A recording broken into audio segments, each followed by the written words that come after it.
Здравствуйте, дорогие ребята! Начинаем урок русского языка, 2 класс. Тема урока «В гости к сказке Теремок». Урок 46. Раздел «Традиции и фольклор». Сәлеметсіңдерме, орыс тілі сабағын бастаймыз. 2 сынып сабағымыздың тақырыбы Теремок ертегісіне қонаққа. 46 сабақ Дәстүр және фольклор бөлімі. Цель урока: ты будешь знать приметы волшебных сказок, научишься выразительно произносить слова и фразы из сказки. Сабағымыздың мақсаты: сен ғажайып ертегілердің белгілерін білесің, ертегі сөздері мен фразаларын мәнерлеп айтуды үйренесің. Упражнение номер 1. Угадай, что это. Бірінші жаттығу: бұл не екенін тап. Домик в поле появился, он в жилище превратился для квакушки и волчонка, зайца, лисы и мышонка. Далада үйшік пайда болды, ол бақа мен қасқырға, қоян, түлкі, тышқанға, баспанаға айналды. Это у нас теремок, бұл үйшік. Упражнение номер 1, значит, задание, ответ, теремок, үйшік. Упражнение номер 2. Послушай и затем прочитай с учителем. Теремок. Русская народная сказка. Екінші жаттығу: мұқият тыңдап, мұғаліммен бірге оқы. Үйшік. Теремок. Русская народная сказка. Орыс халық ертегісі. Стоит в поле теремок. Далада үйшік тұр. Бежит мимо мышка-нарушка. Тышқан жүгіріп келе жатып тоқтайды да. Увидела теремок, остановилась и спрашивает. Жүгіріп келіп тоқтайды да былай деп сұрайды. Теремок.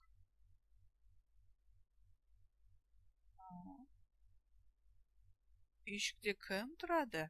Кто в тереме живет? Никто не отзывается. Ешкім жауап бермейді. Пошла мышка в теремок и стала там жить. Ол ішке кіріп, онда тұра бастайды. Прискакала к терему лягушка-квакушка и спрашивает. Үйшікке бақа секіріп келіп, былай деп сұрайды. Теремок, кто в тереме живет? Үйшікте кім тұрады? деп сұрайды. Мен, кел менімен бірге тұр.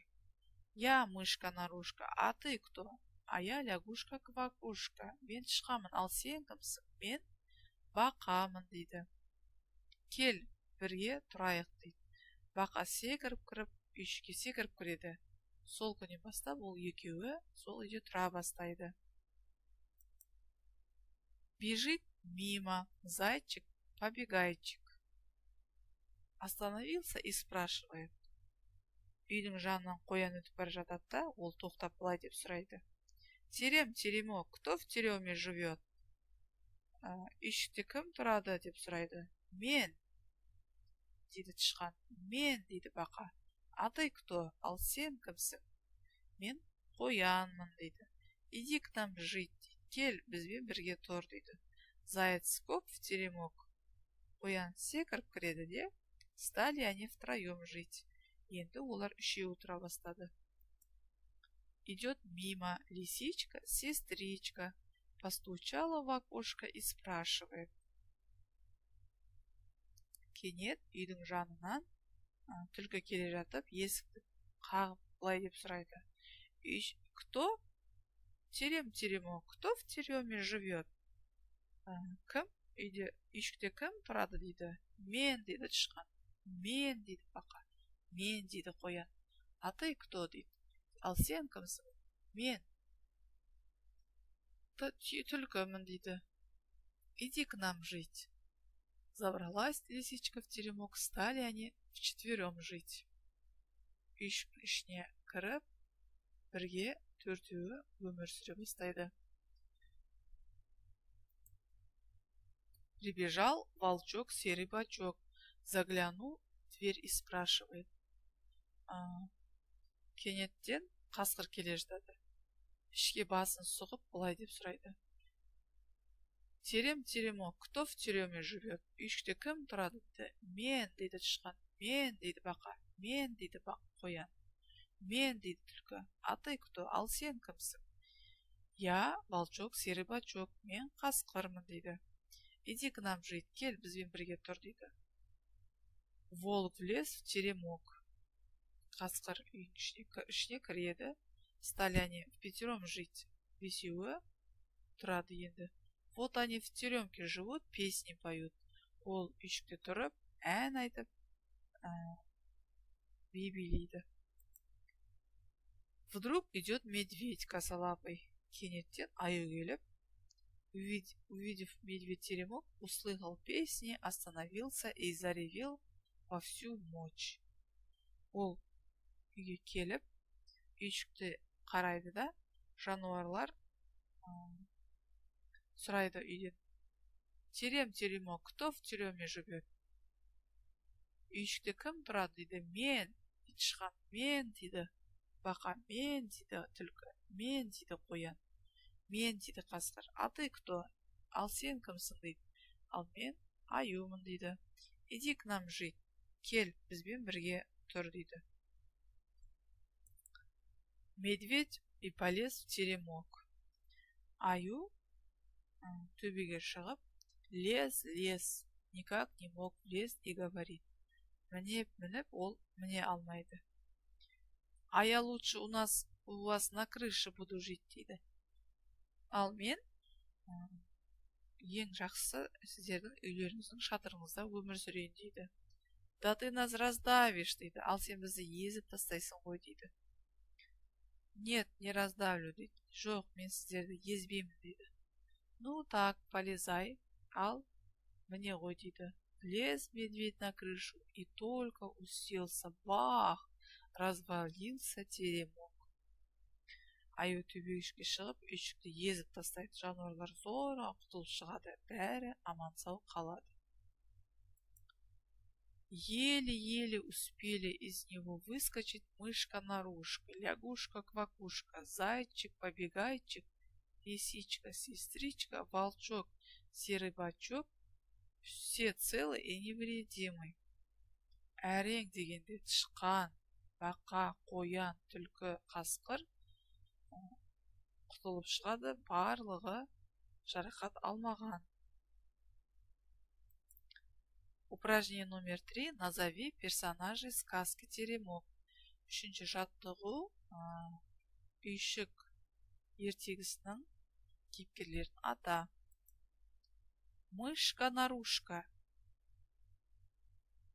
лягушка, зайчик, лисичка, волчок, медведь. Какие слова и фразы часто повторялись в сказке? Қандай фразалар қайталанды? Мышка-нарушка, ұйқастар қайталанды. Лягушка-квакушка, зайчик-побегайчик, лисичка-сестричка, волчок, серый бачок, медведь косолапый. Осы сөздер ұйқасып қайта-қайта қайталанды. И решили звери построить новый теремок. Уж очень им понравилось жить вместе.